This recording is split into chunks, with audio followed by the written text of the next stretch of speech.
What is Judgment Day going to be like for believers? Well, in 2 Corinthians 5:10, it says, "For we must all appear before the judgment seat of Christ, that everyone may receive the things done in his body, according to that he hath done, whether it be good or bad." Does that mean we're going to be judged for our sin? No, not at all.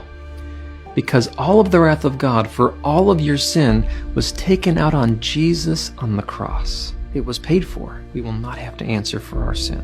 But if you as a believer in this life have messed around with sin and backslidden, you're not going to have to answer for your sin, but that sin will affect the judgment that you receive from Jesus himself.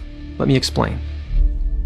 The judgment seat of Christ is not to judge us for our sin, but to judge us as believers for the things that we've done for the Lord. By way of receiving rewards, gold, silver, precious stone, for things that were done for the Lord out of a right motive, out of a pure heart, or if things were done for Him out of a sense of duty, for the wrong motives, the Bible says those things we burnt up and will be found to be wood, hay, and stubble at the judgment seat of Christ. The judgment seat of Christ is all about believers receiving rewards or suffering loss of rewards based on what we've done. This judgment is not to judge us for sin. That judgment is the great white throne judgment, which is not for believers, but for the lost, to be judged for their sin and then cast into the lake of fire.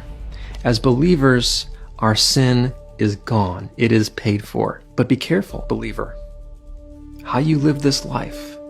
If you're involved in sin, if you're backslidden, you're not going to do things for the Lord out of a right motive. You're going to have a sense of duty. And if you do anything for Him, it's not going to be out of a right motive. You and I, as believers, are going to have to stand before the Lord alone. Your pastor's not going to be there with you, your spouse, your friend. It's just you and Jesus. I don't know about you, but when that day comes and I look into Jesus' eyes, I want to be able to hear Him say, "Well done, thou good and faithful servant." And any rewards that are received, I can then cast at Jesus' feet because He is worthy.